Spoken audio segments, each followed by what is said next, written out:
están? Soy José Ignacio Beteta. Gracias por estar con nosotros en una nueva edición de A Fondo de Entrevistas. Y hoy estamos con la candidata al Congreso, Nelly Cuadros. ¿Cómo estás, Nelly? Contenta, muchas gracias, José, por la oportunidad. Creo que estos espacios nos permiten comunicar qué propuestas tenemos, cuál es nuestra intención, nuestro interés para seguir participando en la política. ¿Cuál es la importancia, por qué es importante este Congreso, este periodo pequeño, digamos, congresal que vamos a tener de 16 y 17 meses? ¿Por qué crees que es importante este nuevo Congreso? Es fundamental este Congreso, que va a ser corto, así está más o menos planificado. Sin embargo, creo que va a ser una etapa histórica para el país, porque están en cuestión muchos temas.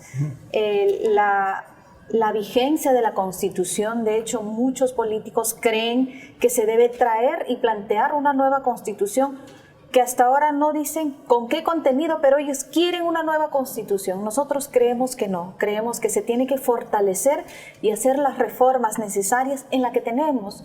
Recordemos países como Estados Unidos, que han tenido desde su fundación republicana y democrática una sola Constitución, que además es simple, porque el asentamiento de la democracia va mucho más general que leyes específicas.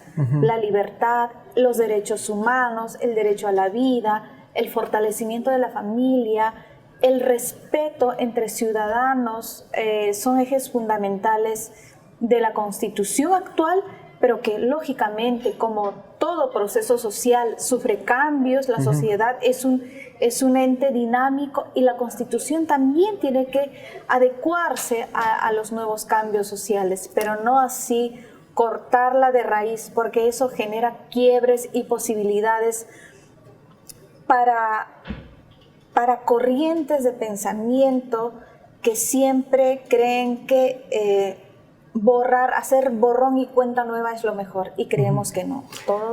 Un tema que va a estar sobre el tapete van a ser las reformas políticas pendientes, porque ahora que hemos estado entrevistando bastantes candidatos al Congreso, varios tienen muy buenas ideas, tema de seguridad ciudadana, educación, incluso reforma del Código Penal, pero como el tiempo es tan corto, quedaban unas reformas pendientes, reformas políticas, ¿no?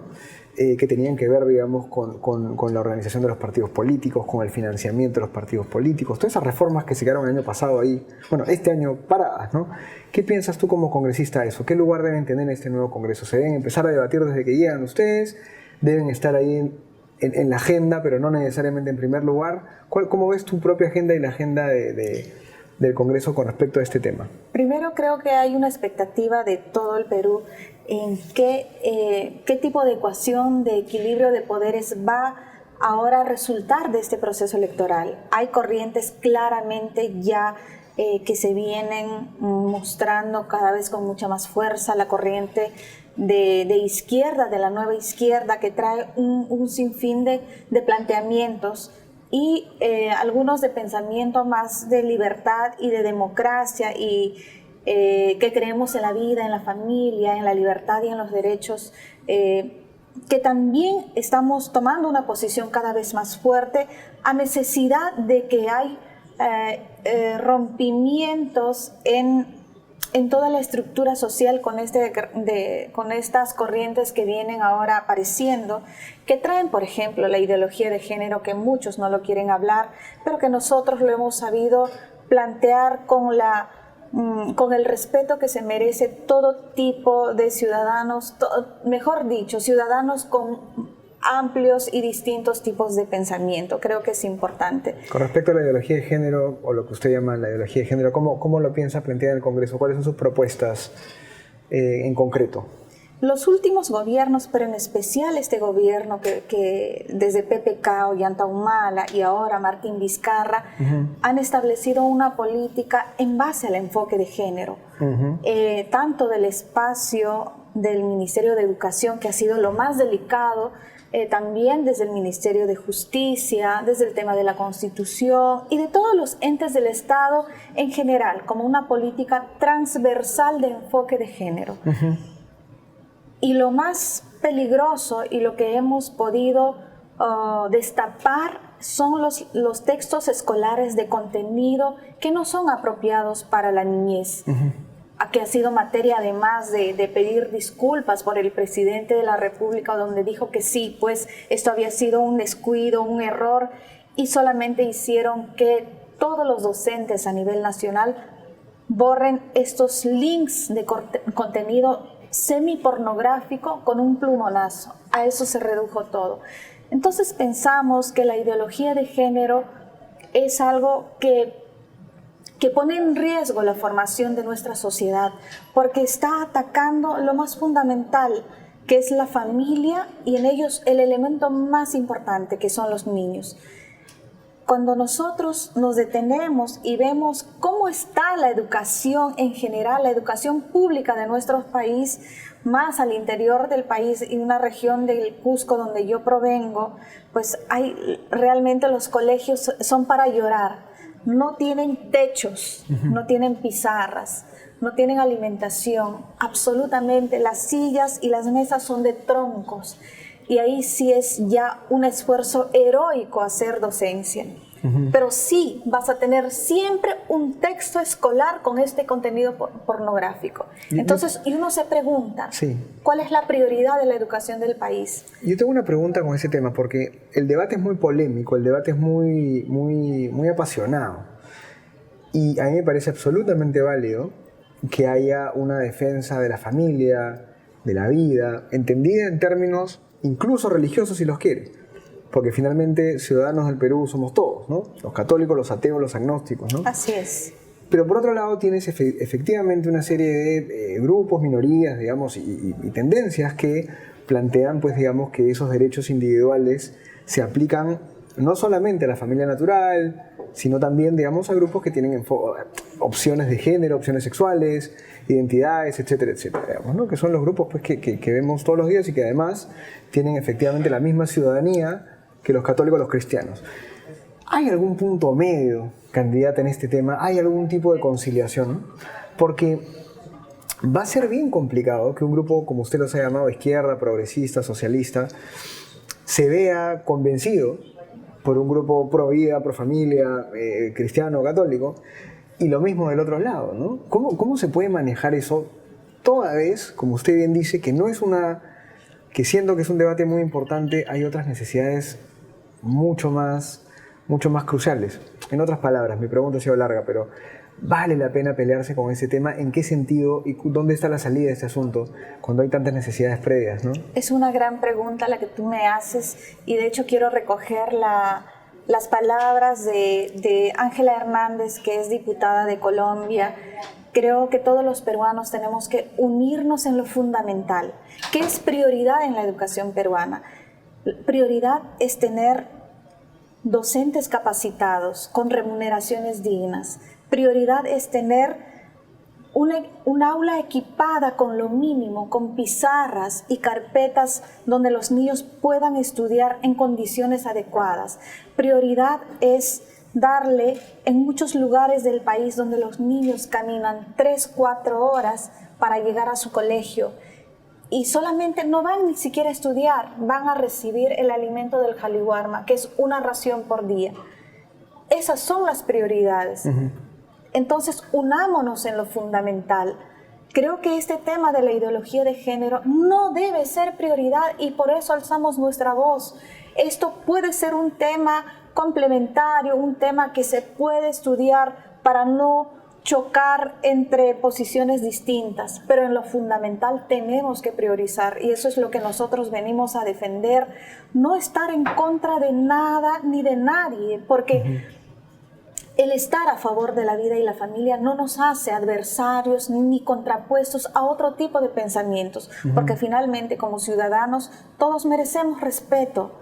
Lo que el adulto haga con su vida privada no es asunto de otro ciudadano, siempre en cuando este lo ejerza en el ámbito del respeto y de su privacidad. Creo que ahí no hay materia de discusión. Los adultos pueden decidir, ya tienen la formación, la conciencia suficiente para para ejercer su libertad como ellos lo convengan. Pero lo que no vamos a permitir, y en esto sí tenemos que ser tajantes, no vamos a permitir que estas corrientes ideológicas se metan en lo más sagrado de nuestra sociedad, que es la niñez. A un niño de 8 años, de 6 años, no le puedes decir que tenga la libertad de sentir, de pensar, de decidir la identidad de género que quiera. Eso no le puedes decir a un niño. Y creo que en eso todos los padres de familia del país, al margen de cualquier religión que profesan, o sean ateos, o de cualquier tipo de condición, creo que la protección a los niños es algo inherente al ser humano. Eso es lo que defendemos. Lo que usted está planteando, en otras palabras, es que, dado que es un tema polémico, debatible, y además que pertenece de alguna forma al ámbito de la familia, estoy tratando de interpretarla, no debería estar en una currícula pública, digamos. Absolutamente, absolutamente. Creo que hay temas que van a llegar el momento de debatirlos. Por ejemplo, el tema hay un grupo de feministas y además representantes políticos que creen que el aborto es un derecho. Nosotros creemos que la vida es un derecho. La muerte no puede ser un derecho como tal. Entonces, aún así, creo que corresponde a espacios de debate donde tiene que participar la ciudadanía para que cuando se convierta en ley tenga el consenso de todos los peruanos. No puede venir una voz tajante e imponer su pensamiento a todo el país para convertirlo en ley. Por lo menos merece ser debatido en los espacios que corresponden. Y si el Perú cree que vamos por esa decisión, vamos todos entendidos en la materia. Pero creo que lo que sí debemos proteger, y así lo establece la Constitución también, que el derecho de los niños está antes que el derecho de los adultos, y esa es nuestra preocupación. Y cuando destapamos estos contenidos peligrosísimos en el currículo escolar, materiales que lo trajimos en físico, que además costaron millones de soles al Estado peruano, entonces allí sí nos damos cuenta que debemos alzar la voz todos los peruanos, no solamente los políticos. Menuda tarea la que le toca, porque se ha metido en los temas más polémicos del planeta, pero la felicito por eso igual. Yo tengo una pregunta más, en verdad un par más. La pregunta que tengo, la primera es... usted tiene experiencia política y ha estado en el Congreso. Nos ha dejado muy claro que no quiere una reforma de la Constitución, que los temas de educación... No, reforma sí. Reforma sí, no cambio. Nueva Constitución no. De acuerdo, muy bien. Entonces no cambio, reforma en puntos, digamos, es que sean clave. Va a entrar en temas de familia, temas de educación, que me parece muy importante el tema educativo en cuanto a infraestructura. ¿Por qué la ciudadanía debería confiar en este Congreso? Porque... sin ser real, porque usted sabe que las encuestas son a veces engañosas y las percepciones también tienen un grado de manipulación, ¿por qué este Congreso tendría que ser diferente al anterior? Yo creo, mi posición es, y la mantengo, de que el cierre de este Congreso es ilegal. Sin embargo, corresponde a las instancias como el Tribunal Constitucional dar la voz autorizada en resolver si esto fue correcto o no. Pero ya trasladando esto al espacio político, creo que en lo político tenemos una gran oportunidad, todos los peruanos, de reflexionar qué tipo de parlamento queremos, qué tipo de representantes queremos. Y en eso pienso que en esta elección, por lo menos el ciudadano va a detenerse a reflexionar un poquito, primero de quienes están volviendo a tener la oportunidad de participar, evaluar su trayectoria y su actuar político. Y segundo, a los nuevos por lo menos indagar qué tanto compromiso y preparación, vocación tienen para representar en una instancia tan importante de este Parlamento. Creo que si bien como un poder del Estado, el Parlamento, está debilitado, porque hay algo que nadie quiere decir. Han habido congresistas que han dejado mucho que desear. Congresistas con denuncias, con sentencias, escándalos tras escándalo, decisiones desatinadas en el Parlamento. Es lo que nadie quiere decir, pero hay que decirlo, porque es la realidad. Sin embargo, no se puede debilitar a la institución, a un poder que le pertenece al pueblo además. El Parlamento representa al pueblo, y lo que tenemos que hacer es mejorar la representación de ese Parlamento, no cerrar un poder que finalmente le hace equilibrio y contrapeso a quien tiene el manejo del presupuesto público, que es el verdadero poder tangible y objetivo. El otro poder es un poder más de voz, pero el otro poder es más de ejecutar y asignar realmente los presupuestos. Entonces el Parlamento existe para hacerle equilibrio y contrapeso a ese poder. Eso tenemos que entenderlo también. Está muy bien. Y la última, si me lo permite, ¿por qué Solidaridad Nacional? ¿Por qué este proyecto, digamos, de partido? ¿Y qué nos ofrece Solidaridad Nacional? Yo lo pregunto porque los que ven este programa también van viendo al candidato, pero también al partido que está detrás, ¿no? ¿Qué es lo que le ofrece esta vez Solidaridad Nacional al electorado peruano?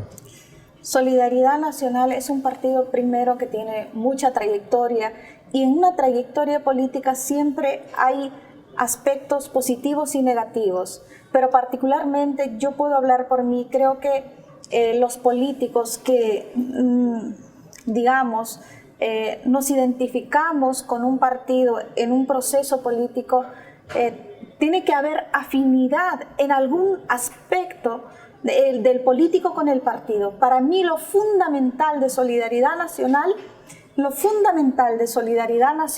es que comparte los principios que yo siempre he defendido y que lo defenderé fuera del foro político, que es la defensa de la vida, la defensa y el fortalecimiento de la familia y una niñez, una educación con valores. Y eso lo tiene bien planteado y bien representado Solidaridad Nacional, siendo un aspecto fundamental en mi quehacer político, y que lo tiene Solidaridad. Yo estoy contenta y encantada de participar en este proceso junto a muchos parlamentarios para esta contienda, algo que me une fuertemente a Solidaridad Nacional.